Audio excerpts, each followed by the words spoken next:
On a stormy night, Daniel, a single father, finds a young woman shivering by the roadside with no coat, no shoes, and haunted eyes. His young daughter Emily insists they stop. What he finds changes all their lives as the woman, later revealed to be named Lily, refuses to speak. Daniel welcomes her into their modest home. Through small gestures and Emily's innocent questions, Lily begins to thaw, revealing glimpses of the trauma she endured. Lily begins to speak. Daniel learns of her escape from an abusive relationship and a lost baby. Healing begins slowly, through cooking, gardening, and family routines. The three form a bond stronger than any of them expected. The rain was falling hard that night, the kind of downpour that made the world look like it was dissolving into shadows and silver. Daniel's hands were steady on the steering wheel as he navigated the winding country road home. His daughter, Emily, was in the backseat, quietly singing to herself, her little voice barely audible over the rhythmic thudding of the windshield wipers. She was 7, imaginative, and endlessly curious about everything. Daniel smiled at her, humming, a gentle sound that anchored him. They were returning from Grand Massa, one of those rare visits where time seemed to stretch and shrink all at once. Emily had insisted on staying late, curling up with hot cocoa and old books, and Daniel, though tired, didn't have the heart to say number. It was late now, close to midnight, and the rain showed no sign of letting up. As they drove, Daniel's headlights swept across a curve in the road, and that's when he saw her. At first, it was barely more than a silhouette as something hunched over at the very edge of the ditch, barely lit by the fading light of the approaching curve. It could have been a lost animal, but as he passed, Emily let out a sudden gasp. "Daddy, stop, there's someone there." He slowed the car, heart racing. "Where?" "Right back there." "A girl." "She's not wearing shoes." Daniel brought the car to a stop on the shoulder, the hazard lights flashing red in the wet darkness. For a moment, he debated what to do. It could be dangerous, it could be a trick. But Emily's voice held something urgent, something real. He couldn't ignore it. "Stay here, sweetie," he said, grabbing a flashlight from the glove box. "Lock the doors. I'll be right back." Emily nodded, wrapping herself tighter in her blanket. The rain hit him like a wave as soon as he stepped out. He pulled his jacket tighter, sloshing through puddles as he made his way back. The light from the flashlight cut through the darkness, and there she was, just as Emily had said. A girl, young, barefoot. She wore a thin dress soaked through, clinging to her thin frame. Her hair hung in wet tangles around her face. She didn't even flinch when he approached. "Hey," Daniel called gently, crouching down. "Are you okay?" She said nothing, just stared straight ahead, eyes wide and glassy, like someone who had seen too much and forgotten how to look away. "I'm not going to hurt you," he said. "It's raining hard, and it's freezing. I've got my daughter in the car. We can get you warm, safe." "Please." Still no answer, but her eyes flicked toward him, barely.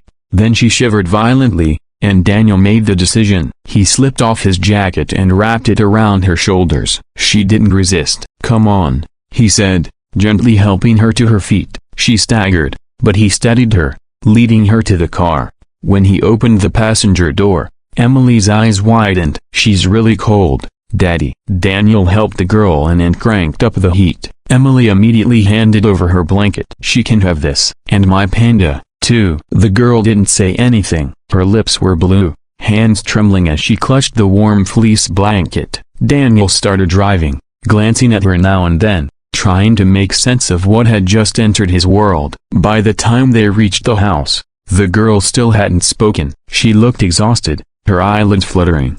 Daniel helped her inside, guiding her to the couch. The living room was warm, the fireplace throwing out soft orange light. Emily followed behind, her little feet padding across the wooden floor. "Should I get her tea?" Emily asked, already heading toward the kitchen. Daniel nodded. "Good idea, pumpkin, something warm." He turned to the girl. "Do you have a name?" She hesitated, then shook her head. "No name?"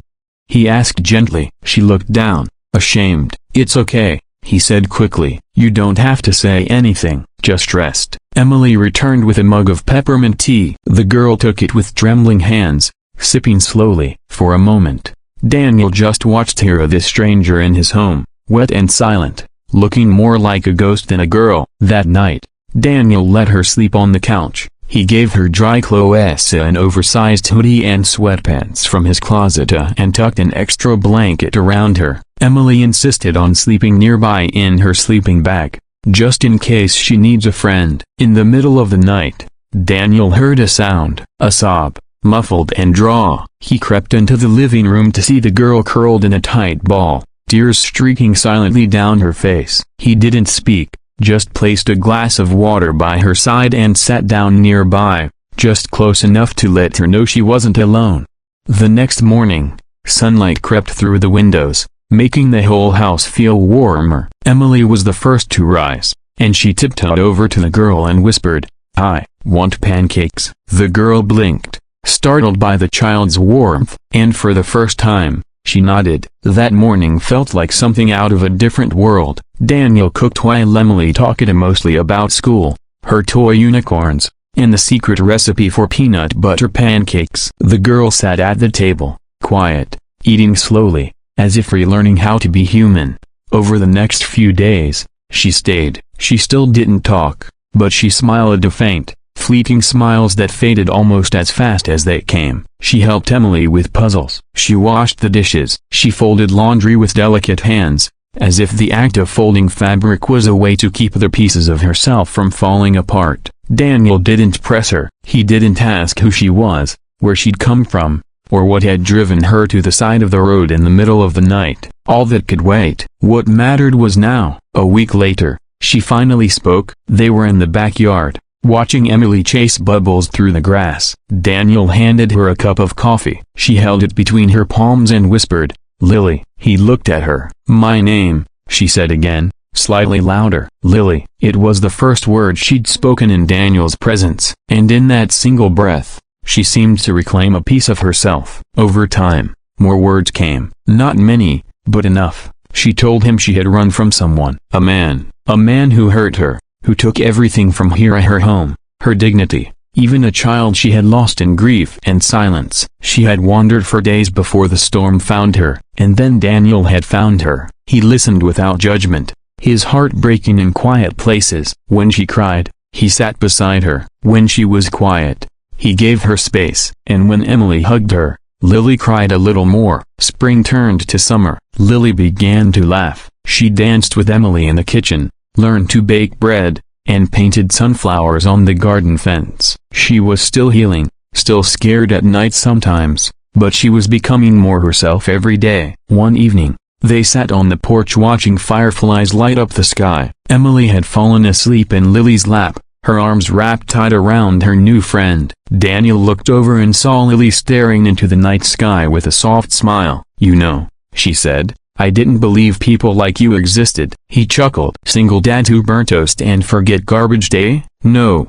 she said, turning to him. "People who don't ask for anything, who just a broken bar care." "I didn't do much," he said. "Just opened a door." "You gave me a home," she whispered. "You saved me." He looked at her then, really looked. Her eyes still held shadows, but they were softer now. Her lips held a memory of pain, but also the promise of joy. He reached for her hand. She didn't flinch. "I didn't save you, Lily," he said. "You saved yourself. I just got lucky enough to be there." She looked down, silent, and then, softly, he whispered the words that had been in his heart since that first training night. "Stay with me forever." Her eyes filled with tears. "Not the broken kind, the healing kind." "I want to," she said. In that moment, time seemed to pause. The stars twinkled like they knew the ending before it happened. Emily stirred in her sleep, mumbling something about pancakes and ponies. Lily leaned her head against Daniel's shoulder, her hand still in his.